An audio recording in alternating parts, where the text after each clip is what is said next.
All right. Hello, everyone. Welcome back. I'm Taylor Bloom, your moderator for this next conversation. The panel is entitled Universal Coverage for Max Engagement. It's powered by LiveU Sports. And this panel starts our third track, which is called Adapting Content for the Modern Fan. So I'm pleased to be joined by three really interesting speakers. We're going to take a deep dive on the production side of creating content for the modern fan with this conversation. So we have Janelle Fleming, Director of Sales and Sales Group Manager for LiveU Sports. We have Alex Reinprecht, Founder and Executive Producer of Zone Media. We have Keith Farr, Production Tech out of South Africa. And so, preview, thank you so much for joining us. Janelle, you're in Jersey. Keith, you're in South Africa. Alex, you're in Honolulu. We are all over the place. It's kind of fitting for a production conversation, especially in a live virtual environment. So thank you to the three of us for joining us today. Janelle, you want to kick us off and give us kind of an intro on your role with LiveU and LiveU's tech and a little bit about how you've adapted this year? Absolutely. So for those of you who are tuning in and aren't familiar with LiveU, we provide portable video encoders that use a technology called bonded cellular to live stream video signals from remote locations back to wherever it needs to go, whether that's a physical control room, production environment, or stream directly on an OTT network. So we've been around for a number of years. A lot of people are familiar with us in the news segment, where we're sort of the replacement of the traditional microwave truck, ENG style. We've evolved into the sports industry to do things like primary and backup transmission for live events. And what we'll probably talk about a lot today with Alex and Keith is our at-home production workflow, which is really just marrying cameras and portable encoders and backhauling those individual camera signals to a centralized production environment. And I think it's a unique way to produce video, and it's enabling sports organizations to produce and live stream events that may have never really been live before. And really, I mean, that's really what we're doing, right? Where fan engagement is really giving the fans content. So Keith and Alex are the experts. I just provide the tech. Thanks, Janelle. And Keith, can you please give us a bit of background about your role, what some of the events you've been producing down in South Africa?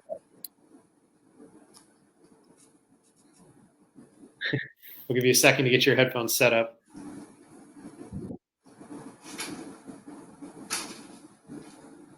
Keith, can't hear you yet. I'm going to go to Alex, and we'll come right back to you. Oh, okay, no problem. Oh, there we go. You're muted. Go for it, Keith. Yeah, okay, cheers.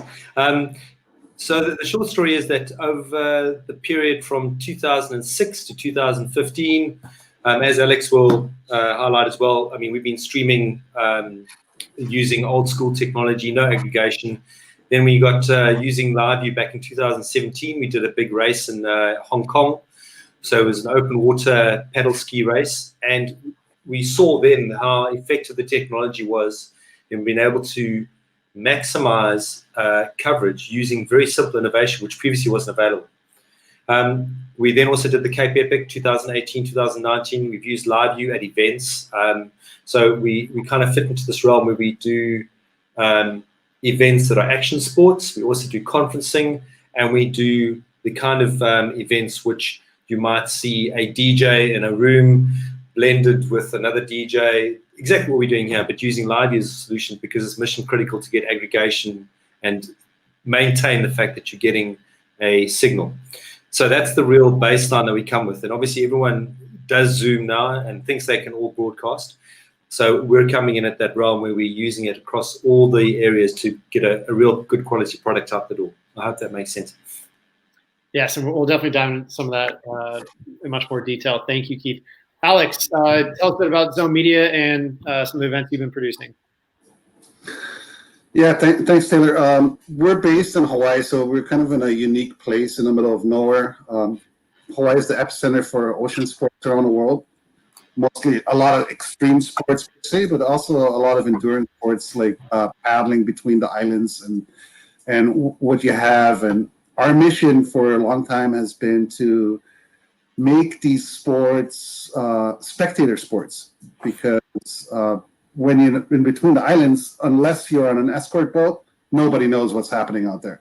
So we integrated technologies, started back in 2009 when 3G was the only way to do these kind of transmissions, to where now obviously we have 4G LTE and possibly 5G, which doesn't reach into those channels. And utilizing the cellular bonding has really put us to a level where now you're able to broadcast HD quality images, from the middle of nowhere, and we're kind of achieving our goal of making these unique sports spectator sports, and we broadcast it live on television and all over the world on the web, and the following is tremendous, and these sports are now exploding all over the world, and to a certain extent attributed to the fact that people can actually follow them now live. Now, Alex, I believe, so we had a video for you to play. I think we can play that now, and then we'll tie that into the rest of our discussion.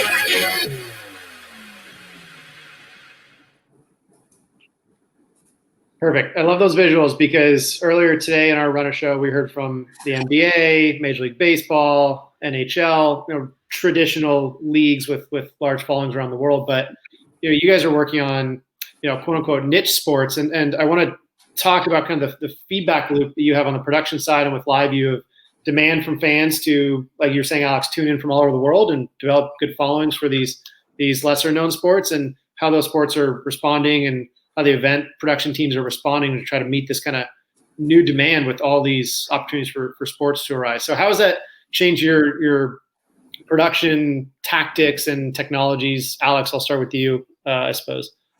Well, it makes it a lot more difficult for us because once you're producing live, there's no room for mistake, as Keith knows, as we all know. And it just elevates the production to a complete different level. Your responsibility to produce quality content without any mistakes, it's just this much higher. But the immediate gratification from the public, from the followers of the sport, the response is tremendous. And it creates an environment where people feel like they're there at the moment, and they don't have to wait for, your highlight social media clip and then wait for the TV show to come out or anything like that. It's just immediate gratification, and it just adds so much to it and opens the door also for new sponsorships, for non-industry related sponsors to come into and capitalize on those numbers that we're generating online. Interesting. And Keith, where is all this headed? This discussion is entitled Universal Coverage for Max Engagement. Are we trying to get to a point where almost every professional sport of any kind, whether it's baseball to cricket to esports to paddling between islands, is everything's going to be available to be broadcast? Is that the goal? Interstellar racing between the moon and Mars. I think Elon Musk is on the cusp of what's going to go on. LiveU 20,000 will have live streaming from Mars with a 5-minute delay, surely. Is that where we're heading? Because there is no bound to this. And I think the principle, which Alex has touched on, but there's a niche of anything, from underwater basket weaving to hand knitting, jousting in real time underwater. You choose it. It can be streamed. People will watch it. Your real audience is global. It's no longer just in one time zone. It's no longer on one continent. And if you take the example of what cricket has just recently done, and also what ISL, so the International Swimming League, have done, is they've integrated very high production value with excellent data capture and graphics. And if you take, NFL and NBA have been doing this for years. The American sports narrative is all about data. And I think that data principle is trying to transpose itself into other sports. So now that narrative gets supported by strong and real-time video capture with graphics. Suddenly now you've got a product which has leapfrogged where it was 10 years ago. That would be my summary of it all, maybe in a bold way. What might, just real quick, what might be a couple examples of those sports that have kind of done that leapfrogging action that you described? So, well, first of all, let's talk about surfing. So surfing at the moment, there's a real move towards getting all surfing events in South Africa filmed at a certain level, even if they're not WSL level. So there's replays, there's instant graphics that are updated, even though via web judges can see, we can replay for judges. So there's some very basic stuff which has now become attainable, and using various integrations such as a LiveU or vMix or Google reference points where you've got someone else doing data and that updates. I mean, I think our best example is the polo we did recently, where we had camera people in the UK. We were mixing in Ballito, which is Durban, so it's southeast of Africa. We had statisticians in India, and we had our editor sitting in Argentina. So between that, we could then get the content. Because we couldn't fly into the UK, we could still do the remote production, do it at a cost point which was nearly 1/4 of what was required in the UK, and still do a good production, which was real-time commentary, because we were doing a live feedback to the commentators on the sideline, and they were able to give us that full experience. So I think there are lots of examples of how it's expanding. It's all about, have you got the right vision and the production of what you're trying to do? And it is a production. It's no longer just a little event. It's got to be the whole circular piece that gets delivered. But that product is really important for people. And speaking of that product, Janelle, from a LiveU perspective, what trends and demand for certain types of content have you seen change this year, and what's been a very unique year for sports consumption? Sure. I mean, I think we can see, to prove what Alex and Keith are saying, there is an appetite for niche sports, and live events really gives fans it's a fertile ground for people to learn something new. And I think people are always going to be attracted to that. And it's how you produce and how you give that access to somebody who wants to watch an event like a canoe race or a cycling race in South Africa. Anything like that is something that you can do really unique things with. And I think LiveU is positioned for really providing fans a intimate experience in the production, because we've done stuff where, what Alex has done with putting encoders on a boat next to the canoes, what Keith has done even with, following cyclists on motorcycles or in helicopters. We've done stuff with in-car cameras, off-road rallies, stuff like that, where you can really use technology and build a story and create something really unique, and then marry that with delivering it on a platform that anybody can access, whether that's social media on Twitch or a streaming channel. All of those elements can be done for the sport. So I think that we have, a really user-friendly solution. So you don't have to be a transmission engineer to sort of operate a LiveU encoder. A camera operator is fully equipped to plug it in, turn it on, and go. So it gives you a lot more comfort to know that you can sort of put this in the hands of anybody, and that's part of the sport, that knows the sport, and they can start to capture really cool content and unique angles of the event and the sport that you're shooting.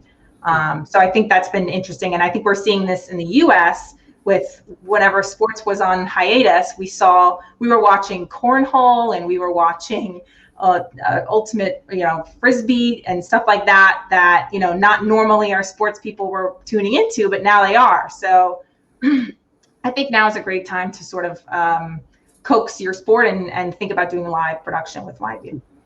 And thanks, Janelle. And a question for the three of you, and whoever wants to jump in first can.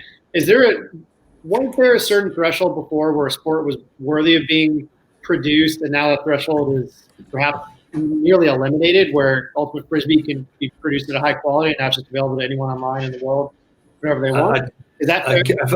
No, I think you're right. If you can just quickly jump on this, I know that the Paris announcement that breakdancing, surfing, and rock climbing have been adopted as mainstream sports has sent a lot of people spiraling out of control. And you touch exactly on the point, is that what constitutes a good sport? And my question would be, what doesn't? If you film it and people want to watch it, I mean, if YouTube can get people to watch cats playing with each other, then there are no boundaries. If you've got the right story with the right narration, I don't think we should be snobbish about the sport.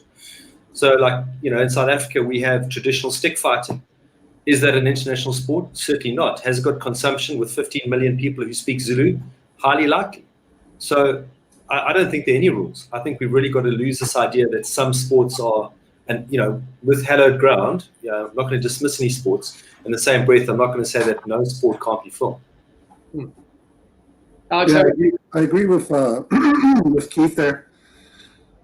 For us in Hawaii, we have such unique sports, and I just bring it back to paddling. But when you have the opportunity to do this, and you have fans all over the world that practice the sport, a niche sport to a certain extent, and by doing it live, it just propagates the sport so much faster, and the trends that are taking place in that sport, the techniques of the sport, the stars of the sport.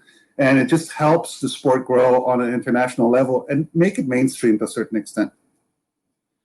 And Janelle, from a LiveU perspective, when does a sport get just even big enough, and it can be at a small level, but just enough to warrant having a production crew, whether it's from LiveU or anyone else, where it has an audience? And how does it get on the radar? And like we just said, that the threshold for being on that radar is much lower than it used to be. Production is much easier than it can be. Distribution is much easier than it used to be, I should say. How do you get inbound inquiries where someone's like, hey, I just invented this great new sport and this company, it's worthy of having an audience? How does that process develop? Yeah, I actually pitch to potential sponsors every so often for certain sports, because they're part of the board and they're trying to justify the investment it would take to do live production over a shorter or long period of time, and how many events do they want to do, and what's the real investment and ask, and what are they willing to throw down to make it happen. I don't know that there's really a threshold. I mean, I've seen customers. I've got a great disc golf pro tour. They started out, this guy producing a Remy production in his basement and just growing it year after year with just building out more sponsors as he goes. And so he just started small with a single camera and then just grew season after season. We've been doing a lot of stuff recently with in Canada, motocross, a Triple Crown series, actually, a company called Jetworks that does a lot of stuff with motocross races. And their whole thing is they're going to produce, any sanctioned body motocross event, and with the right sponsorship investment, this is how they're going to do it. So it's sometimes it's in-house, just their own, doing it themselves. Some people are looking to hire production companies to do the event. But I think, I forget which one of you guys said it, but the sponsors and the people who are like, surfing, for example, like there's a specific type of audience that's going to tune into that. That's not necessarily going to tune into, MLB or NBA or NHL. And so you're going to get the ability to showcase their products and brands in a new, unique way. So as long as you can have a good sales organization to, reach out to the right people, there's going to be an audience for a sport, and especially if you do it in a unique way, I think it'll be successful. And speaking of, unique ways to produce these sports, are there any methods that have really caught on this year where maybe it's like, hey, this has to be produced for TikTok in particular, or it needs to be produced for a particular platform or a particular type of end user where, maybe in past few years it hadn't really existed? I've seen a lot of Twitch content for sports that's not even esports. There are people doing stuff on Twitch because that's a unique audience. People doing stuff on YouTube Live because that's a unique audience that they promote specifically around that. For teams that we work with, so we work with individual teams for the part of the NBA and NFL.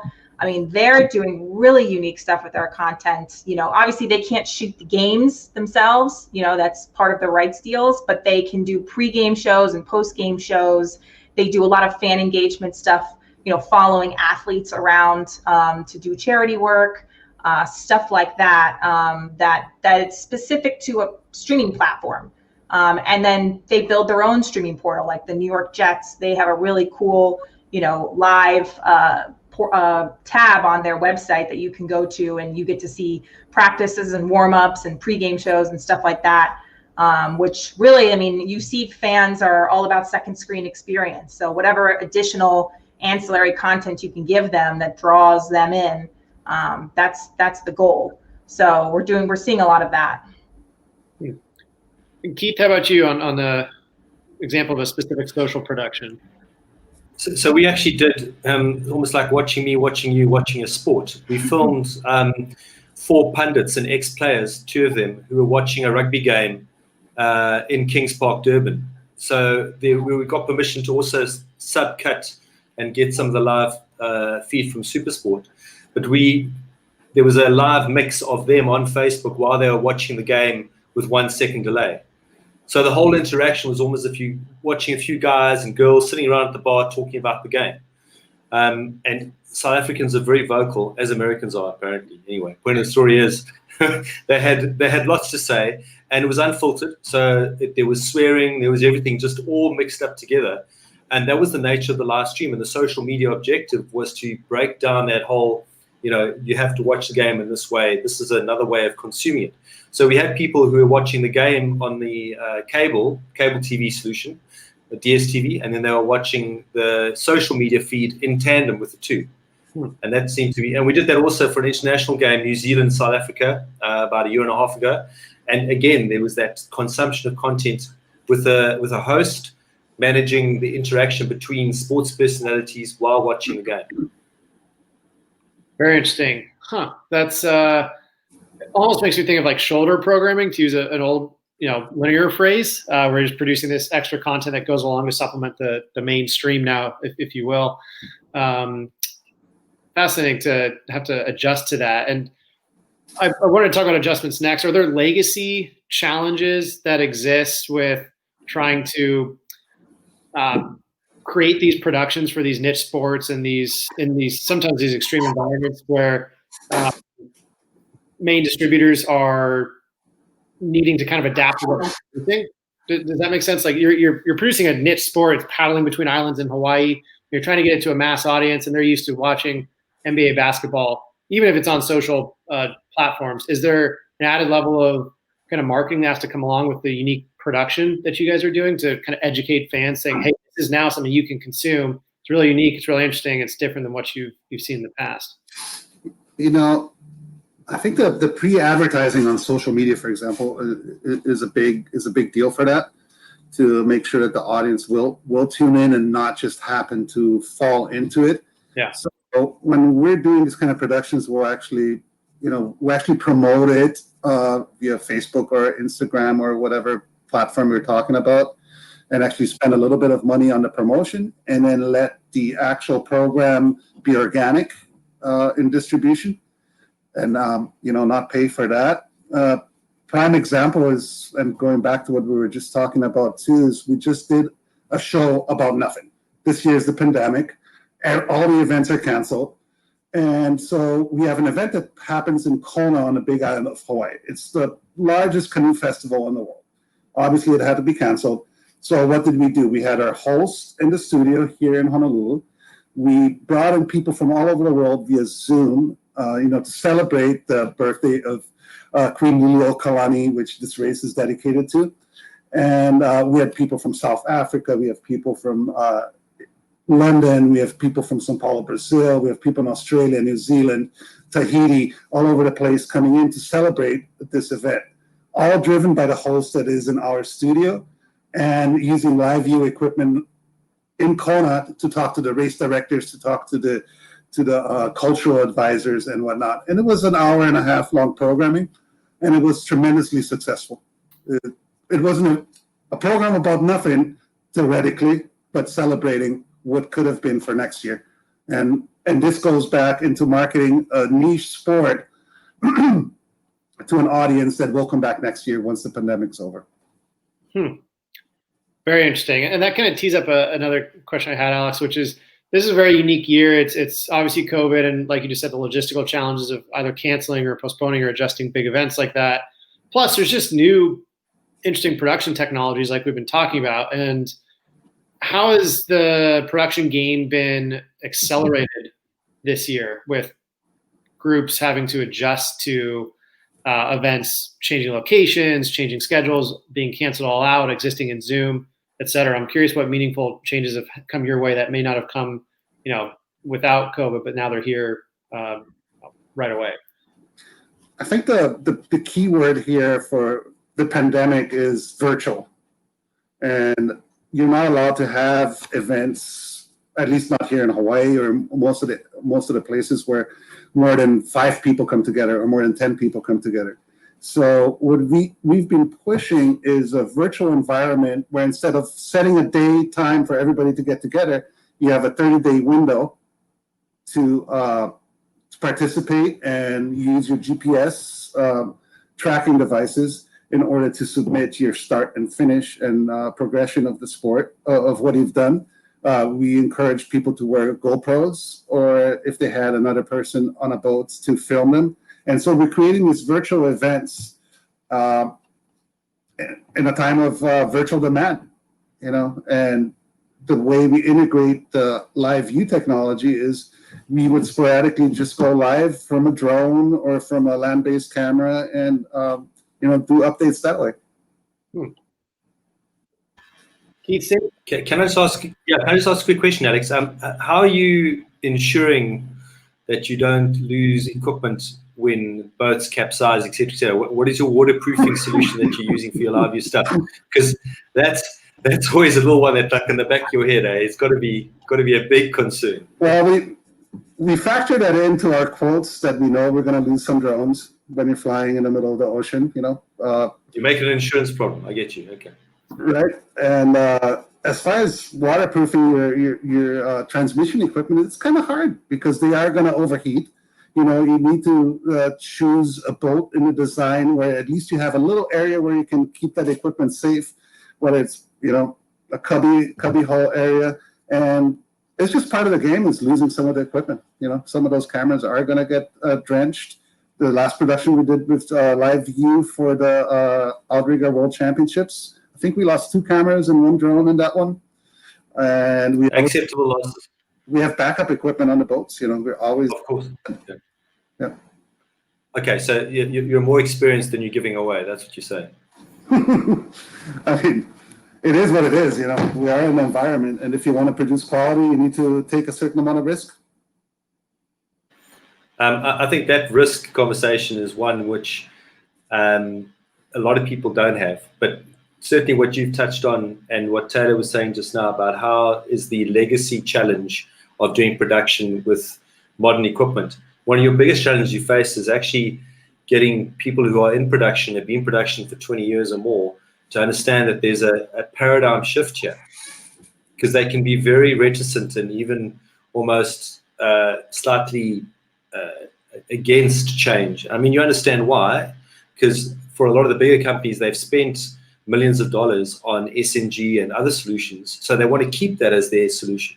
So, it's almost like the Gutenberg press in the 1400s. When that came along, and was like, oh, I'm a scribe, I'm out of a job now. So it's the same thing. I think relatively speaking, there's a disruptive technology that always comes along, and you either got to flex and evolve with it. So it's no longer just hardware. There's a software, there's an NDR, there's an IP video, all these other things which have come into the production realm now have totally transformed what can be done.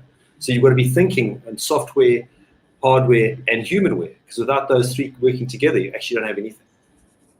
Yeah, I love that point, Keith. I mean, to a certain extent, with these niche sports, we are sports, that's our content, that's what we produce. But we're, to a certain way, the pirates, or we're disrupting to a certain extent the traditional way of doing business for sports, live broadcasting. Yeah.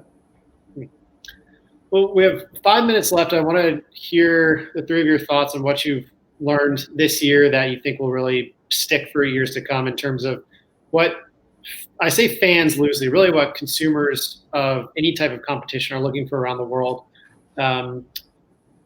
What's your kind of biggest takeaway? It's December 8th, 2020, hopefully 2021. From a sports production perspective, we can start to get back to some normalcy there.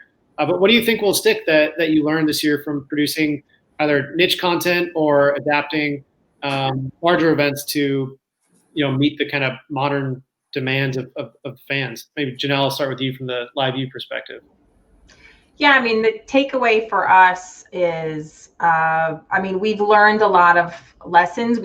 Our equipment and the things that we've been asked to do have been challenged and pushed to the extreme, which is incredibly exciting for us to be a part of, to be used in ways on even linear that we didn't think was even in the near future or the scope of what some broadcasters were considering when they think of bonded cellular. But now that they've grown comfortable and the confidence in our technology has grown, I think that our biggest takeaway is where do we go next, and how do we keep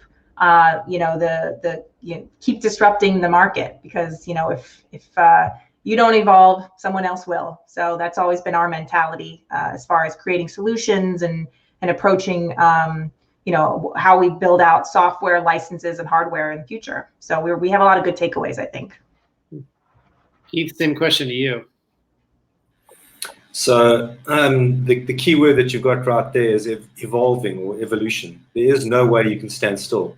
I think maybe 20 years ago, you could find a bracket where you'd stay in the same technological realm for maybe 15 years or so. But now that's not the case. Everything is changing. So whether you're suddenly using a new version of Photoshop and how you're integrating that into your workflow, that's totally where you've got to be. Every step of the way has got to be uniquely tailored. And very briefly then, Africa comes with its own challenges. So for price point, LiveU comes in at that stage where it's a bit challenging to get people to understand. But when they see that a small box can deliver something which a bigger truck used to do, then you can have the conversation about how that fits into the workflow. But that's the first paradigm shift in this context to get right. And that's going to stick. That's my point. Thank you. Got it. Thank you, Keith. Alex, over to you. I think the best takeaway from this pandemic for us is, virtual production environments. It's cost savings by having, maybe just running the whole operation just from our studio instead of having to go to Spectrum Networks and setting up our studios over there.